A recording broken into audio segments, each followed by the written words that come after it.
You need to practice what to do. And those are the kinds of things that we focus on. As we talk more about the resources, I can go a little deeper into some of the key talking points as well. But really it's about the smoke, the time, the practice, and that everyone in the household plays a role in this, that there are some really key pieces. And of course, we never talk about escape without bringing the concurrent message of smoke alarms, because you can't escape if you don't know that there's a fire. Good point. Excellent points again for our audience to really understand what they can do and the importance of how to implement these key messages. Thank you, Andrea. Bruce, the next question I'm going to direct towards you. What resources are available through the United States Fire Administration and other outlets that you are aware of that can help departments prepare for and conduct their outreach during Fire Prevention Week and even beyond? Well, as many of our listeners today are aware, the freshly designed USFA website has an abundance of information for both the fire first responders as well as the public. The USFA has done some great 2022 Fire Prevention Week materials that tie in perfectly with this year's theme. I invite each of you to go to www.usfa.fema.gov, then click on Fire Prevention, click on Outreach Materials. Now, there's a lot of awesome material on that page, but don't let that slow you up. Head on down to the bottom and hit Fire Escape Plans title. With that, you can find fire escape planning materials that are easily printed in your very own office. I would also mention that, like our partners at NFPA, the ready.gov site and the American Red Cross has free materials regarding home fire safety topics to add to your fire safety toolbox. Another thought to ponder, and this came up to me actually this morning when I was reviewing all my materials again, is to consider your escape planning discussions in the wildland-urban interface environment as well. If an evacuation is ordered, it is important to be prepared to leave and know where to go before the incident takes over your community. Wildfires are much faster than many believe, and it is imperative to make that point well known. Excellent information, Bruce. Andrea, again, I'm going to send the same question to you. What resources are available through the National Fire Protection Association and other outlets that you are aware of to help departments prepare for and conduct outreach, not only during Fire Prevention Week, but long beyond? Thank you. I appreciate that. And yeah, United States Fire Administration has a really great digital content library that we really love and highly recommend as well. And we also have the pleasure of co-branding with quite often, that you'll see some for Fire Prevention Week and certainly for other kinds of things like put a freeze on winter fires and those kinds of campaigns. I'll try to keep it, I say your first stop is always firepreventionweek.org. So firepreventionweek.org, fpw.org, that's your first stop. And so we try to create this, again, amazing team in the background doing all this work. I get to be the one to say it. They're doing all the work, this compendium. And so our About page is the one that's a very public facing page. It has some videos. It gives a little bit of the history of Fire Prevention Week and some of our key calls to action that are able to be downloaded, the Home Fire Escape Plan Grid and the Family Action Plan. Our toolkit page is the one that we make available to fire and life safety educators, whether you're school, fire department, community health, hospital, patient education, because there you'll find things that you can plug and play, and then you can tailor to your audiences. So it is things like news release templates, letters of proclamation so that you can do local proclamations while we do our annual presidential proclamation, templates for fundraising. We always say, you don't have to do this alone. And there's lots of people out there who are willing to be part of your community efforts and can usually give some form of resources. And then we have additional materials for you. The social media cards, which are in English and Spanish, and they are available in Canada through our partner CanOps, that are pre-formatted.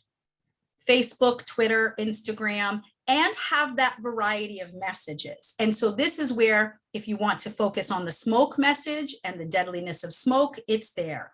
If you want to be able to focus on people with different abilities, if you want to focus on different ages and the different messages that come along with it. And then within it, of course, we have the Fire Prevention Week theme logos that you can download and use. Are the only thing that we ask that you don't modify them, you don't change them anyway, and you don't use them to sell any product, because these are, again, for your use in community education. And then the myriad of activities, the coloring sheets, the lesson plans, the tip sheets.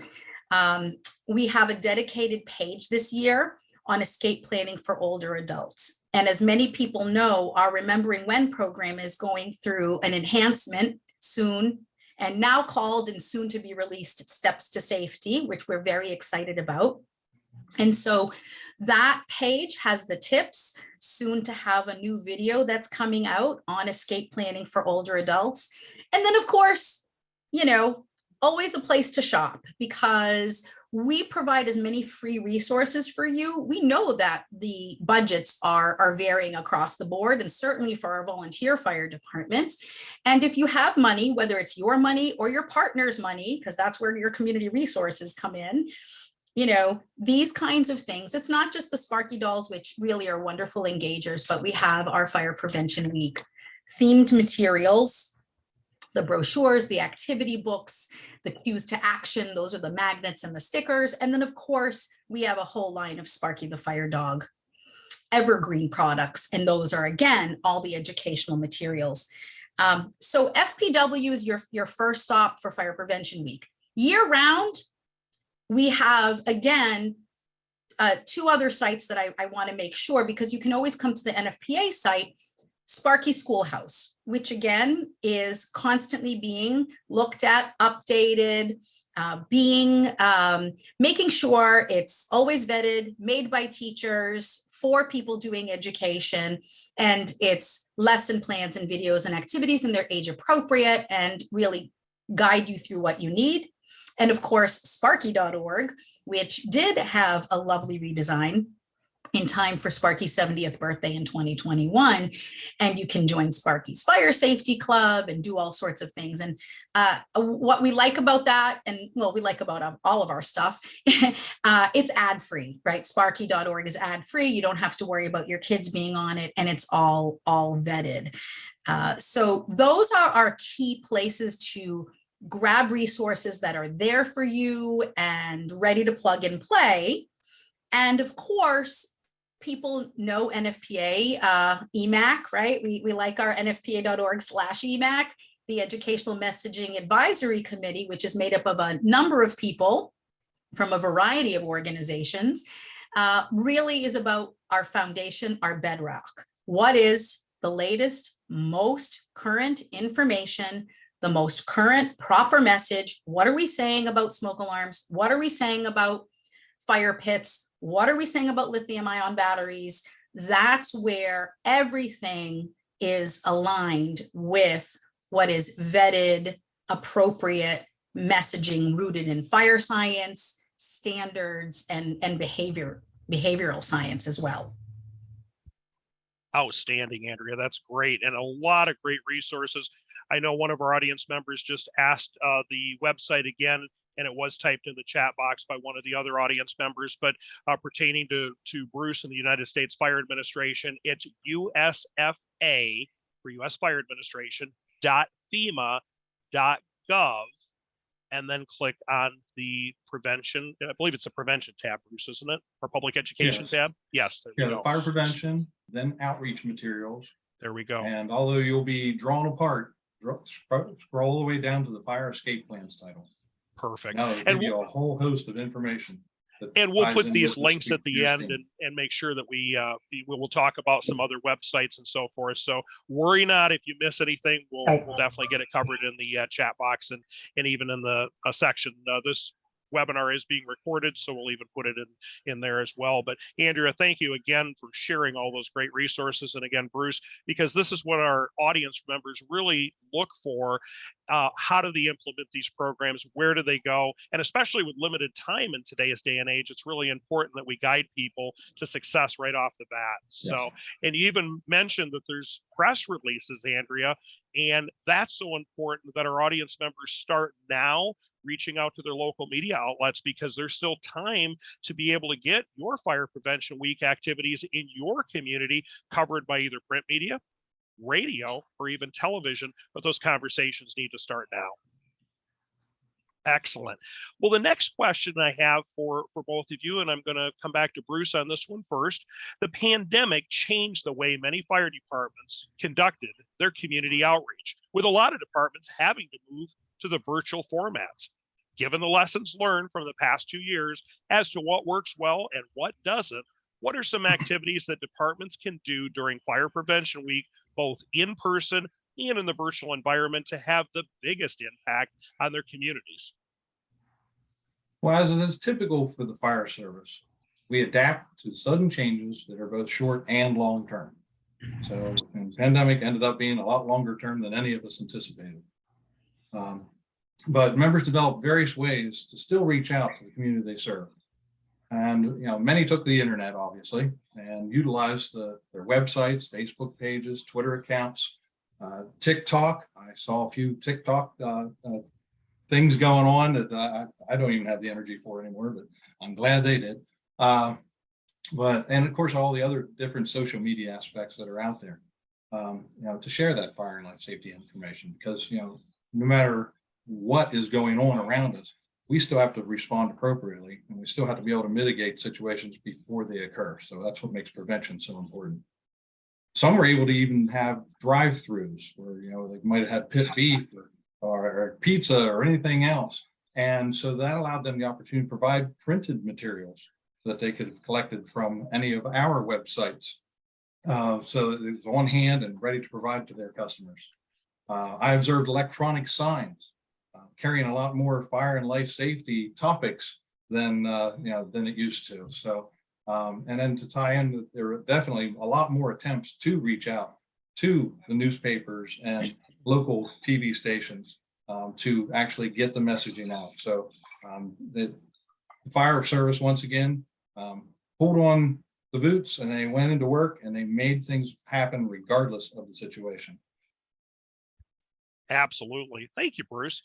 Andrea, what have you seen that has either changed or some of the best practices that came out of the pandemic that our audience could benefit from?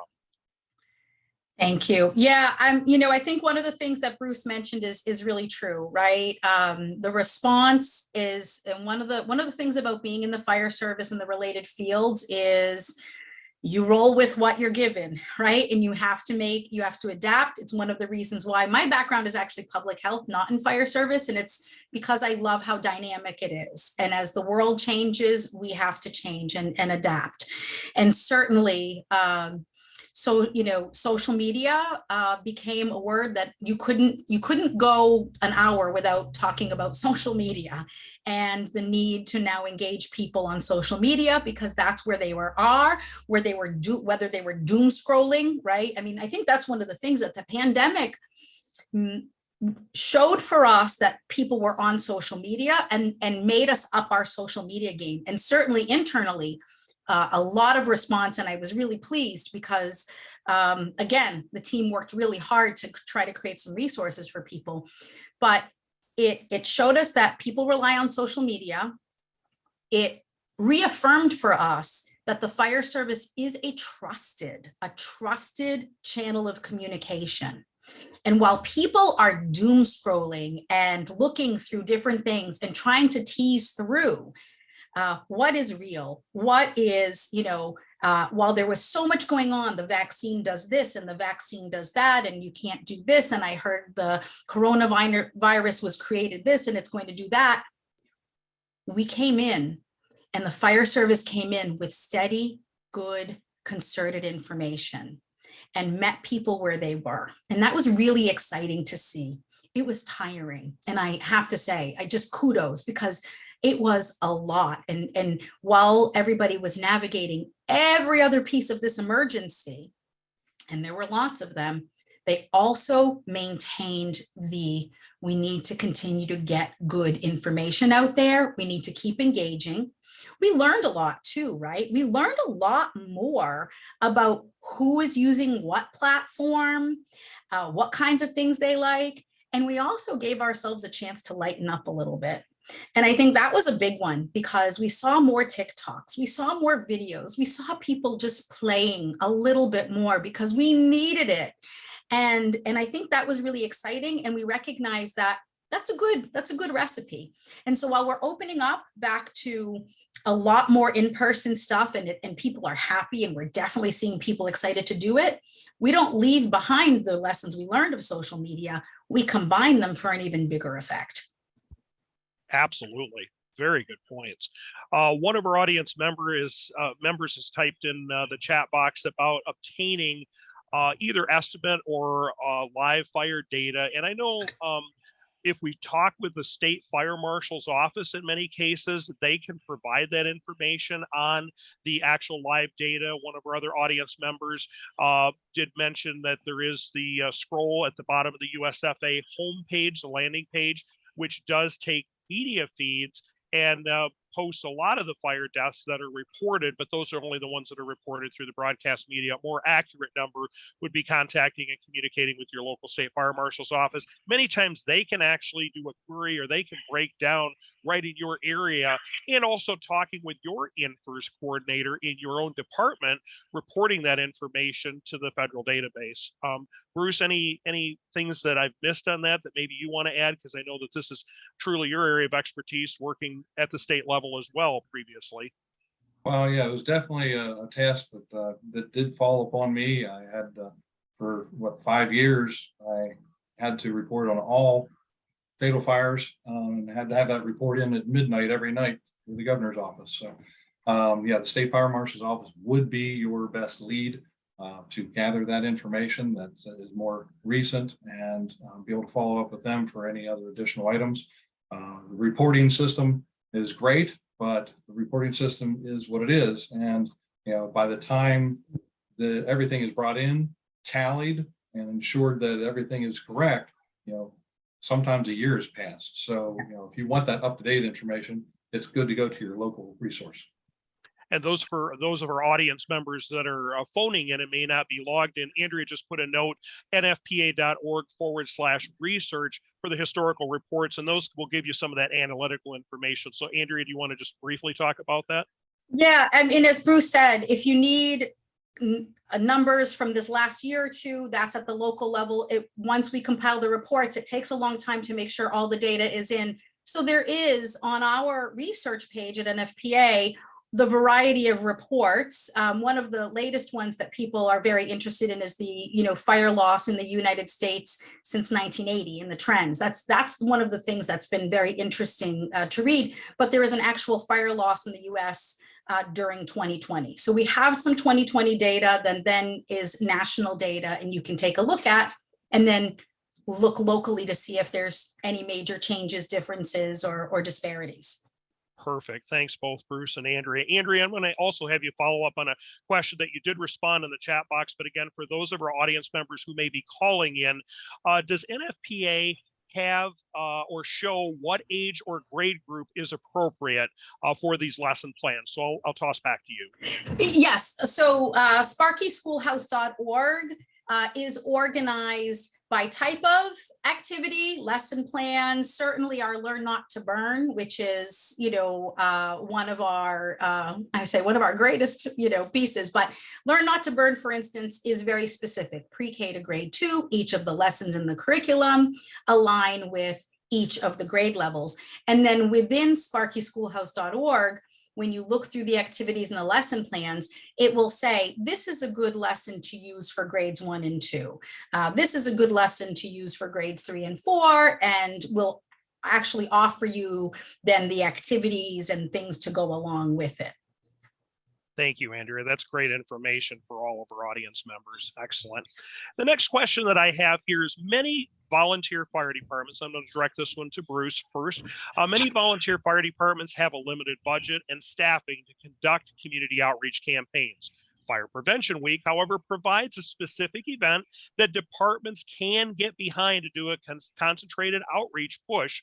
But what are some creative yet low-cost ideas departments can consider to enhance their fire prevention efforts throughout the year to keep those messages out in front of the public?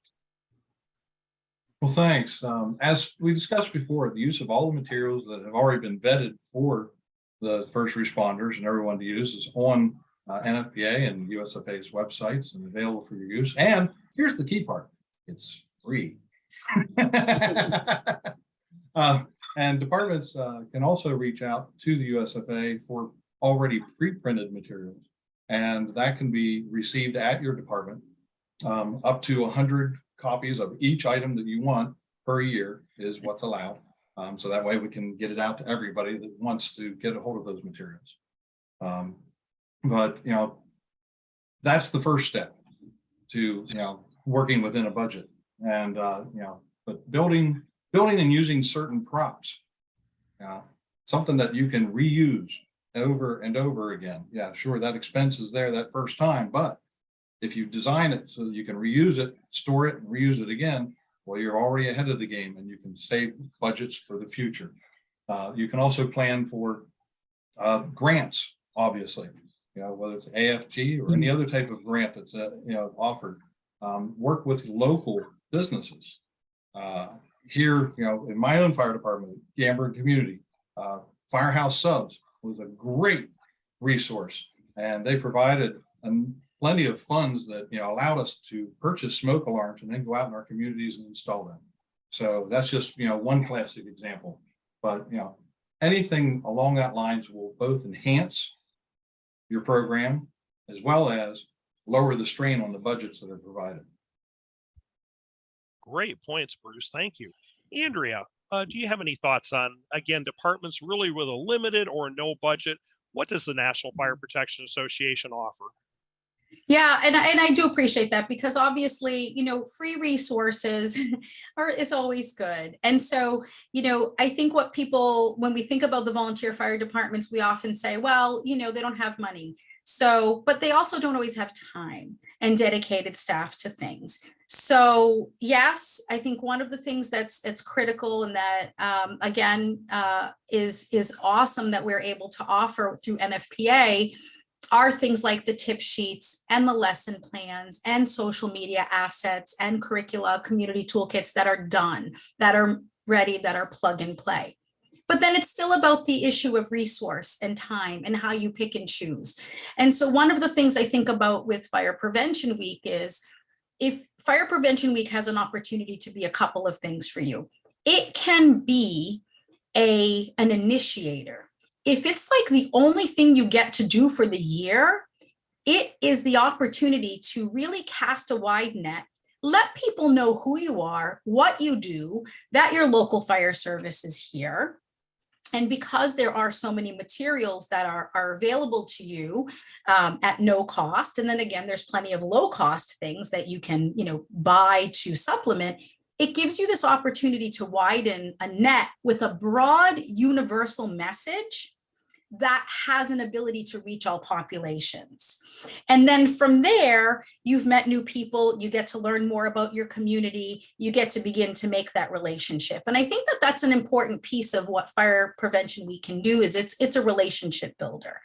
Some departments look at it as almost like a culminating event, right? It's all year long, we've been doing a variety of things, and Fire Prevention Week becomes the big celebration and that kind of event. So thinking about it in a variety of ways, and not, oh my God, what are we going to do? And how am I going to do this thing, is, what is it that I want? How do I want to engage my community? What's important to me? And then use Fire Prevention Week to get you there. Excellent, Andrea. That's fantastic. Good. If I might add, yes, Bruce, what you said about bringing the community together, it's also an opportunity. If it is going to be that week or that day, then that's when you reach out to your other entities, whether it's law enforcement or children's programs or anything else, and you bring them in for that whole holistic approach where when they come to your firehouse, they get all those details and they learn a little bit more about all the different aspects, not only fire prevention, but all the other safety aspects that can, make their community truly safer. Sure. We do have a question that's come in, and I think, Andrea, this would be very helpful if you shared this. Would you please let our audience know what it means when you say not modifying logos and so forth? And are there any NFPA items we are not able to share with community members, or we need to obtain permission? So I'm going to go ahead and let you speak to that, please. Absolutely. So I think one of the little differences that we have with USFA is United States Fire Administration is a government entity, which means things they produce are called what's in the public domain, and people can take them and use them. NFPA is a private self-funded nonprofit. So we are a nonprofit, but we are self-funded. We are not government funded. We are funded through the mechanisms of our trainings and our certifications and materials and those kinds of things. What that means is that our materials are available for public use, but not to be altered. So you can't remove the logos off of our tip sheets. And our tip sheets actually have a spot where you can add the logo so you can co-brand and go out there, but you can't change what we do or modify it because that is how it is presented. That is part of our registration, our trademark, our copyrights, and who NFPA is. And so, as again with Fire Prevention Week, which is trademarked and the logos are trademarked, Sparky is a registered trademark of NFPA. You're just not allowed to change them in any way substantively. What you get to do is bring it along with you. And so you are celebrating Fire Prevention Week, you are conducting Fire Prevention Week things, but you're not altering our materials. And so one of the things I think I have I'll add in the chat is our regular year-round website as well is nfpa.org/education. And right on that page, there is a terms of use that goes deeper into it. If you wanted to use something in a different way, you wanted to have access to it, we actually have a place where you can ask. During Fire Prevention Week, we often get questions if somebody can get vector files, for instance, for Fire Prevention Week so they can make the billboards, right? Those are the kinds of things that you can always ask for, but it is for public use, but not in the public domain. That's a difference. And if you ever have questions, just reach out and ask us, how am I allowed to use this? Is there something I can or can't do with it? But our terms of use on our page is right there for you. Oh, I lost your voice, Michael. There we go. Sorry, I was muted. One audience member had just mentioned a follow-up question here. So to post the tips and best techniques on their social media page, but they can't mention NFPA for a reason that individual's not aware of. What's your recommendation on sharing messages and things like that? It's the opposite. Okay.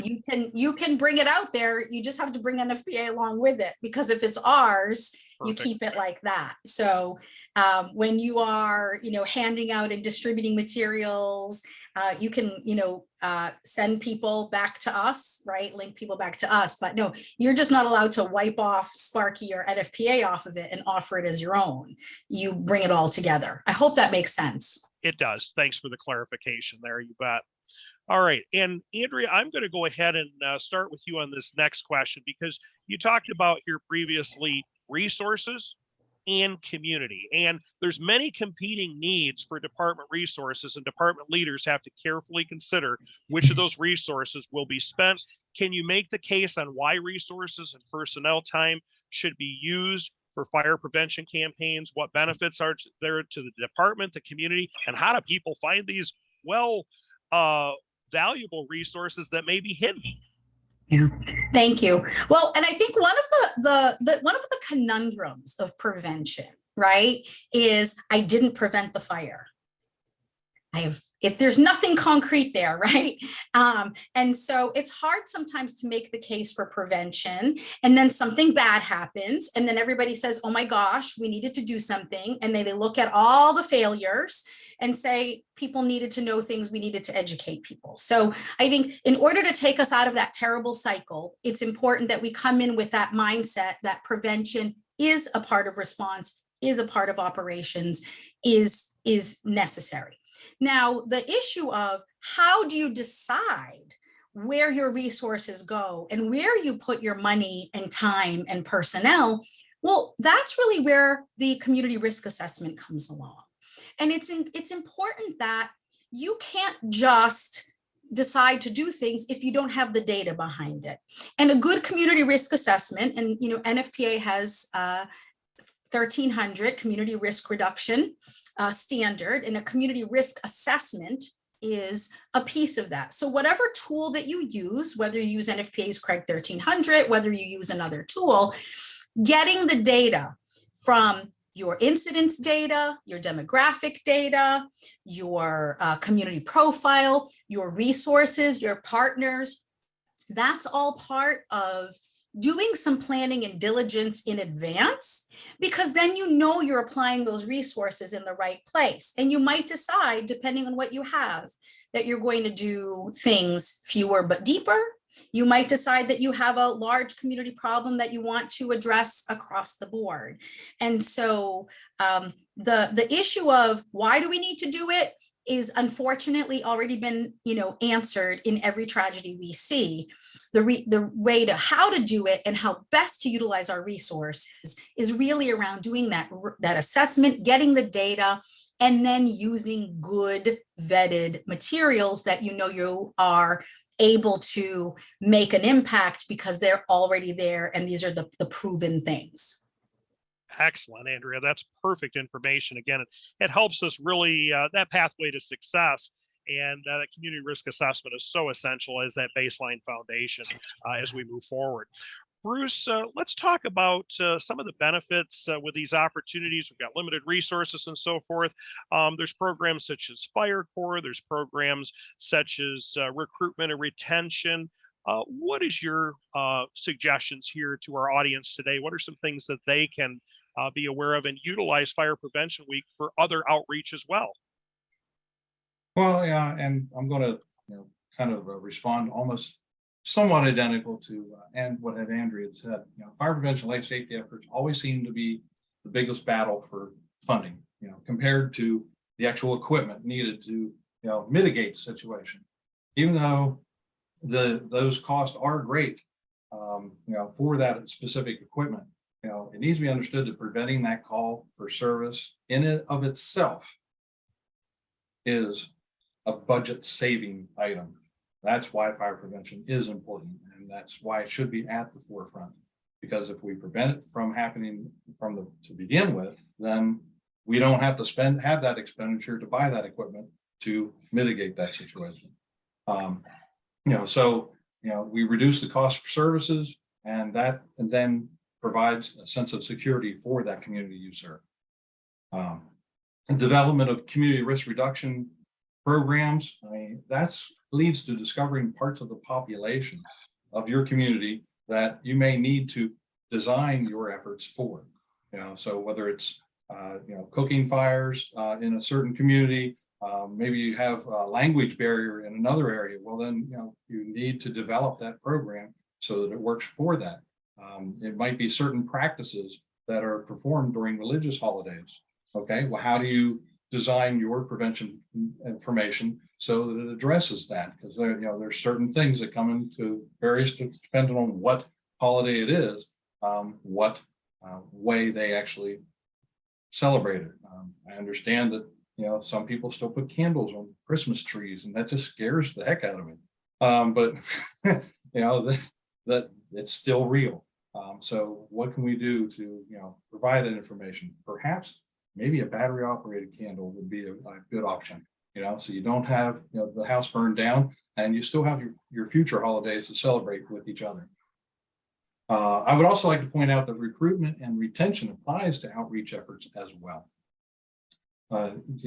while discussing fire and life safety, take that time with your audience and, see if they have any desire in participation in your department's activities.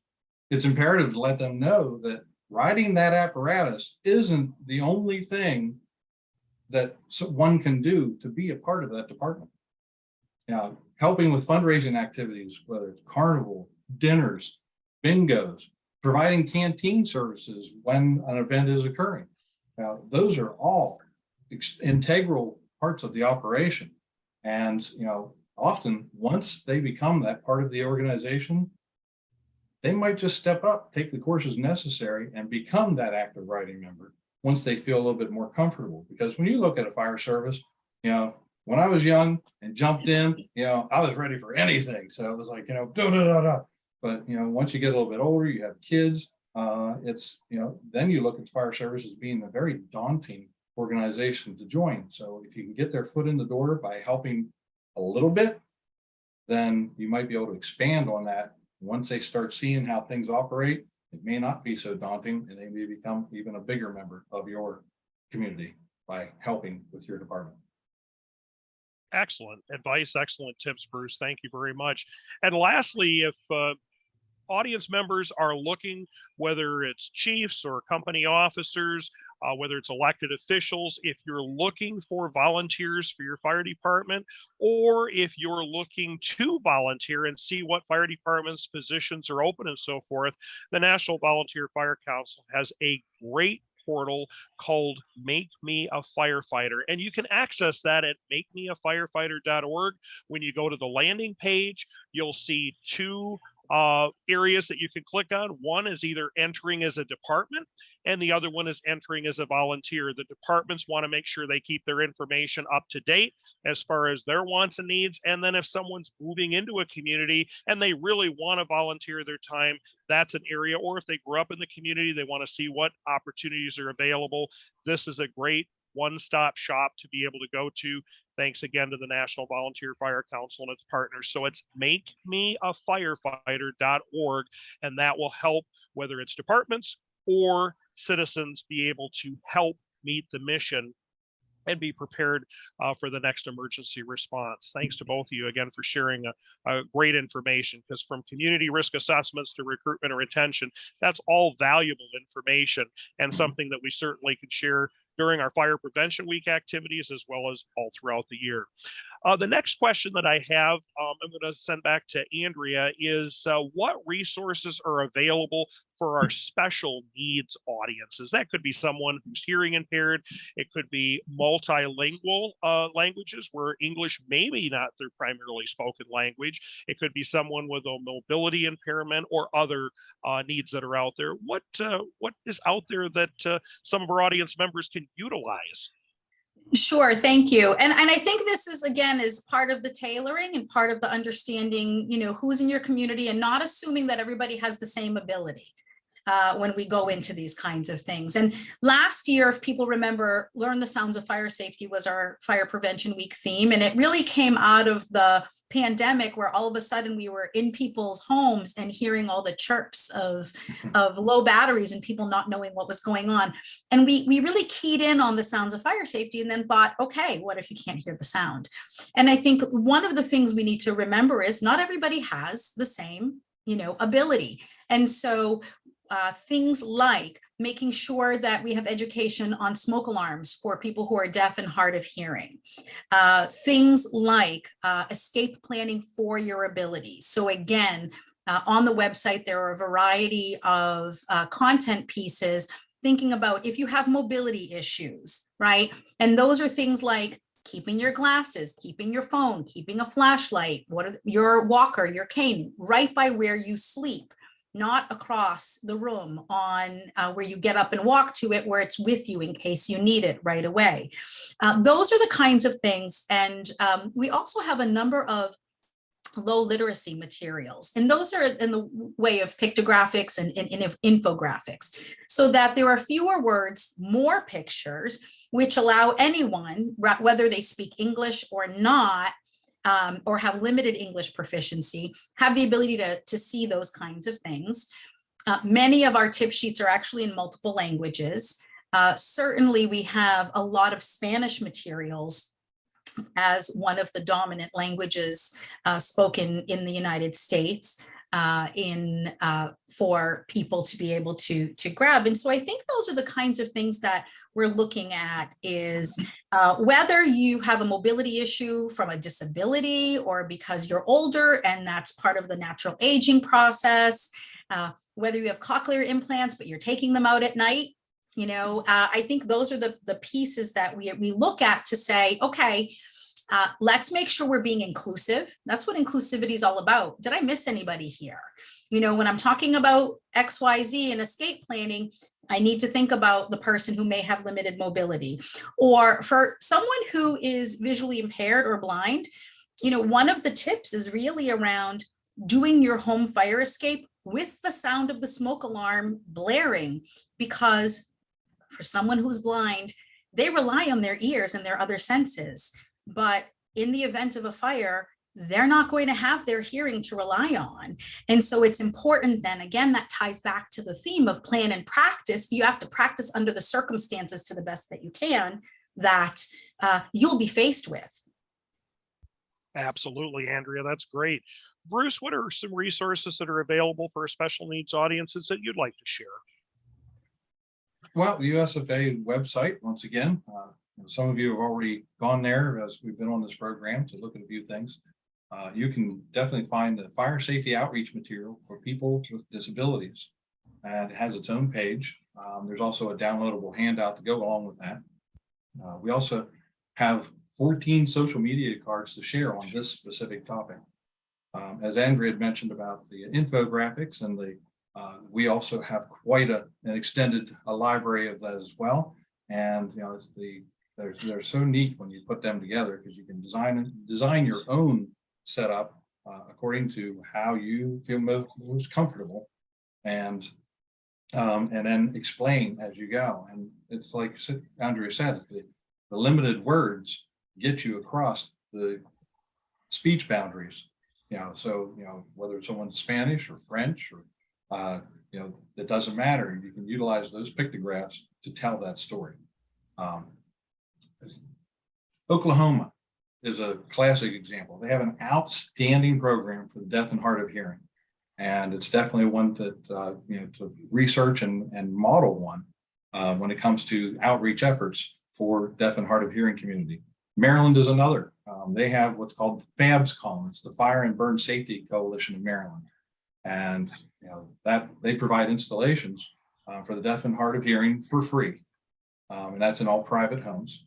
And so those are a couple examples right there, and I'm sure there's many more, but on time limitations, I didn't want to list everybody, but there's a couple that you could look up and look on for designing your own program if you don't already have one in place, or if you want to try to enhance yours and pull a few tips and quips from those existing programs to make yours even better. So that's what I'm offering for that today. Excellent, Bruce. Great advice, and thank you so much. Andrea, we just had a message come in from an audience member here. And do you have a template for fire prevention programs for seniors, which also addresses emergency preparedness, including storms, power outages, basically help yourself till help arrives? Oh, nice. We don't have one thing that combines it all in one place at this time, but thanks for the idea. And and as we're updating our Steps to Safety program, I think that you just gave us an awesome opportunity to look at emergency preparedness. Certainly our emergency preparedness page talks about the variety of things. And these are transferable skills, right? You need to be ready to escape your home in the event of a variety of things. You need to have a focus on what are the things that could be happening. And so, of course, right, we like having your batteries and not trying to light the way with candles and having flashlights. Those are fire hazards, right? If the power goes out, we don't want you using flame candles that can easily be knocked over. We want you using a good battery operated lantern, things like that. We want you using your portable generator appropriately. So there's no one-stop shop, but within it, you're thinking about this, the things transfer. It's still about your abilities. It's planning around your abilities, making sure you have things handy. And we have an evacuation guide for buildings on our pages as well. And I really appreciate people are chiming in. I love, thank you, Stan. I'm always going to give Stan my shout out, Stan Barnes, because, you know, Yes. I love that everybody is such a champion of our programs and of the wonderful work, because you're the ones who make it come alive, right? You know, we provide the science and the work, and you make it happen. But thank you for the idea. Excellent. One last question here, Bruce, I'm going to toss this one to you. What are your thoughts on the value of retaining personnel in some capacity in view of the shortage of staff and the availability of resources in the fire service? It kind of ties back with recruitment and retention. Do you have just a brief response you'd like to maybe share with our audience? I think what's most important is we recognize what people's strengths are.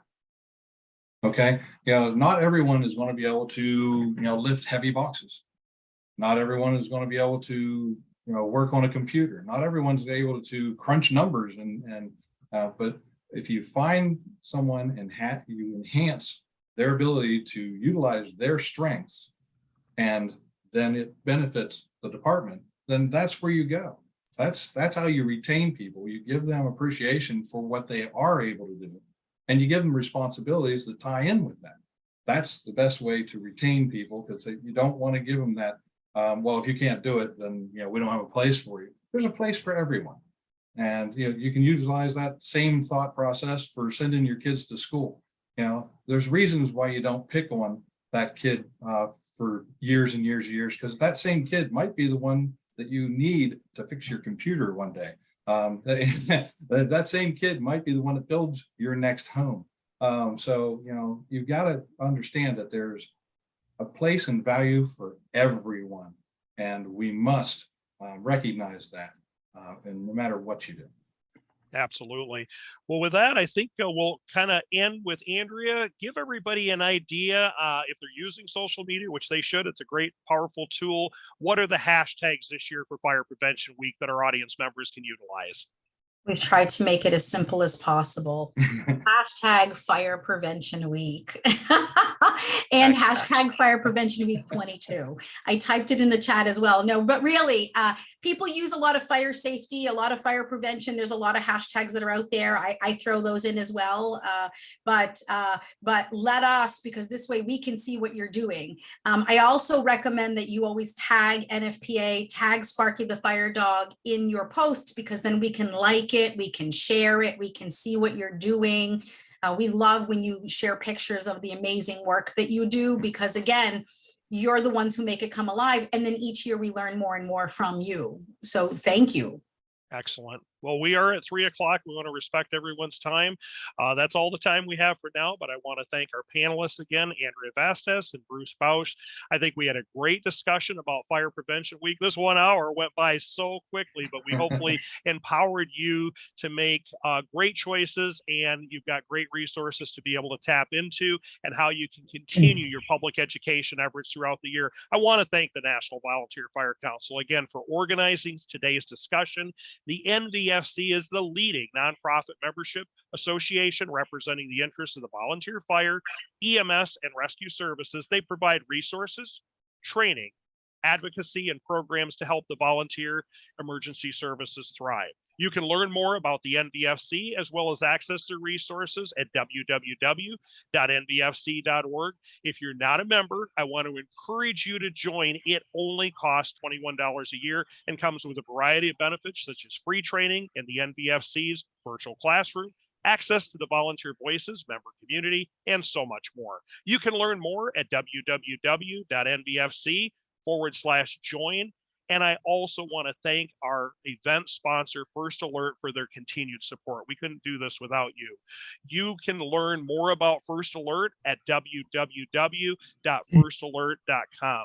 If we didn't answer your question, worry not. Please email NVFC's program coordinator, Maggie Mojab, at maggie@nvfc.org. That's MAGGIE at nvfc.org. And again, we will post links to all the great resources that we've talked about today. We thank you for your time. Keep connecting with your community, and we hope everybody has a great afternoon. Thanks again. Goodbye, everyone. Thank you.